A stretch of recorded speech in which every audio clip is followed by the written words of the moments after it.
ওয়ালাইকুম আসসালাম ওয়া রাহমাতুল্লাহি ওয়া বারাকাতুহু। এটা তো ঠিকই তো। আল্লাহ রাসূল সাল্লাল্লাহু আলাইহি ওয়াসাল্লাম বলেছেন, "মা তারাকতু বা'দি ফিতনাতান আদাররা আলা রিজালি মিনান নিসা।" সবচেয়ে বেশি ফিতনা পুরুষদের জন্য, নারী ফিতনা। এর থেকে বড় ফিতনা আর কিছু নেই। তাই বান্দা নিজের হেফাজত করবে, কন্ট্রোল করবে। যদি দেখে তৌফিক আছে সব মিলে আলহামদুলিল্লাহ। মুহাম্মদ সাল্লাল্লাহু আলাইহি ওয়াসাল্লাম বিয়ে-শাদীরও নির্দেশ দিয়েছেন। ইয়া মা'শারাশ শাবাব মান ইসতাতা মিনকুমুল বাআতা ফালইয়াতাজাওয়াজ। হে যুব সমাজ, তোমাদের মধ্য থেকে যে সামর্থ্য রাখে বিয়ে করার সেজন্য বিয়ে করে নেয়। নবীর নির্দেশ সাল্লাল্লাহু আলাইহি ওয়াসাল্লাম।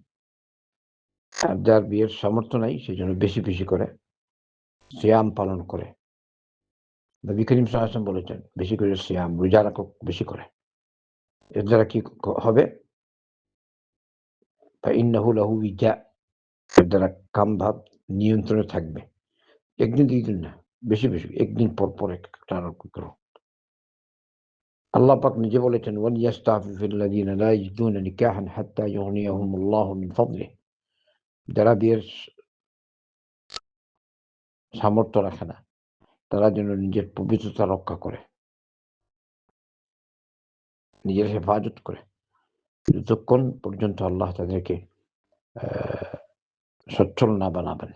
এক্ষেত্রে অতএব যুবকদেরকে, পুরুষদেরকে, সকলকেই, শুধু পুরুষ, সকল নারীকেও নিজের হেফাজত জরুরি, ওয়াজিব। বুঝছেন? সকলকেই ওয়াজিব। বিয়ের সামর্থ্য আছে বিয়ে করো, নইলে সবর করো। যেরকম আল্লাহ রাসূল সাল্লাল্লাহু আলাইহি ওয়াসাল্লাম বলেছেন। আল্লাহ পাক যেভাবে বলেছেন নিজের হেফাজত অত্যন্ত জরুরি। বারাকাল্লাহু